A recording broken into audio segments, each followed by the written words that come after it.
කර්ණීය මෙත්ත සූත්‍රයේ මුළු බුදු දහමම සම්පින්ඩණය වෙලා තියෙනවා. එහෙමයි සමනස. ඒ කියන්නේ දැන් අපි දැන් ඔකේ ගත්තොත් බුදුරජාන් වහන්සේගේ දහම් දෙසුම ආර්ය අෂ්ටාංගික මාර්ගය.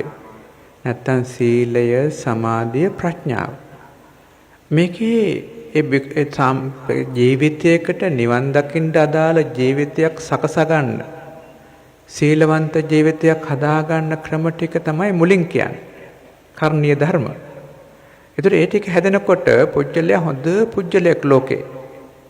ඒක මෙනෙහි කිරීම හරහා තමන්ගේ ජීවිතය සකස් කරලා නිවන් දකින්න පුළුවන් පසුතලයක් තමන් හදා ගන්න. ඊළඟට මෛත්‍රිය වඩන ක්‍රමය කියලා කියන්නේ. ඉතින් ඊළඟ ගාථා ටිකෙන්ම කියන්නේ මෛත්‍රිය වඩන ආකාරය එක එක ක්‍රමයට සත්වයෝ අරමුණු කරනවා. අරමුණු කළා මෛත්‍රිය පුහුණු කර ගන්නවා. ඒ කොටසේදී සමාධිය තමයි මෛත්‍රිය මේ කර්ණීය සූත්‍රයේ පෙන්වුම් කරන්නේ. ඊළඟට අන්තිම ගාථාවෙන් පෙන්වුම් කරන්නේ ප්‍රඥාව. නිවන. ඒ කියන්නේ ඔය දිට්ඨිංච අනුපගම්ම සීලවා දස්සනේන සම්පන්නෝ කාමේසු විනයගේදං නයිජාතු ගබ්බසෙය්‍යං පුනරේති. ඔන්න එතනදී පෙන්වන්නේ ප්‍රඥාව.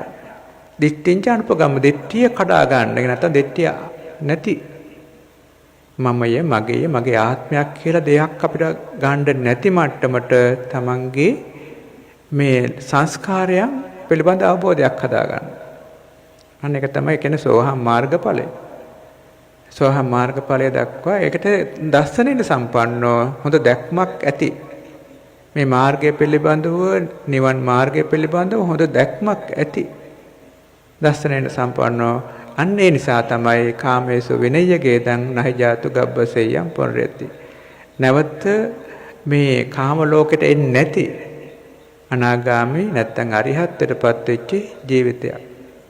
ඒතර බලන්න මේ අපි පුංචි සූත්‍රේ වුණාට මේකේ එකක් අපි සූත්‍ර මානසිකාර. ඔය සූත්‍රයේ මානසිකාරය පිළිබඳව අපි රසයක් වින්දනය කරනවා.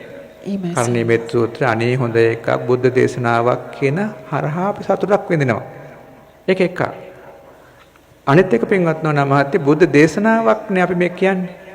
ඒ කාරණාව නිසා අපිට මොකෝත් දන්නේ නැතුව කෙරුවත් ආනිසංශයක් ලැබෙනවා.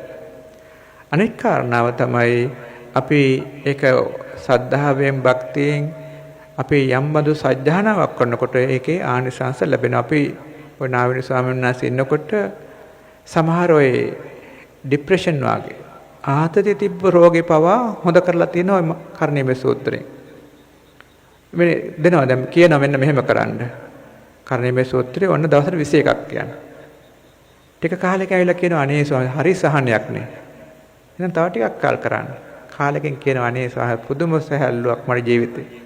අර මේ අපේ ආතතියේ තිබුණු පීඩිත තිබුණු ජීවිතයක්. එවපම අයින් වෙලා යනවා සත්‍යානාමයත් එක්ක ඒ මෛත්‍රී සංඥාව සුළුවෙන් වැඩිීමෙන්.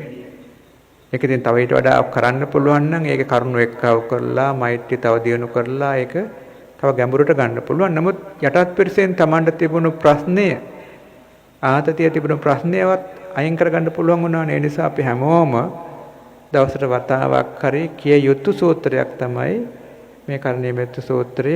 ඉතින් ගෙදරදී Tamanට නිවසේ නම් කරන්න බැරි නම් යද්දින් හරි ඒක මෙනෙහි කරනවා නම් ගොඩාක් ආනිසංස Tamanටම දැක් ගන්න පුළුවන්කම ලැබෙනවා.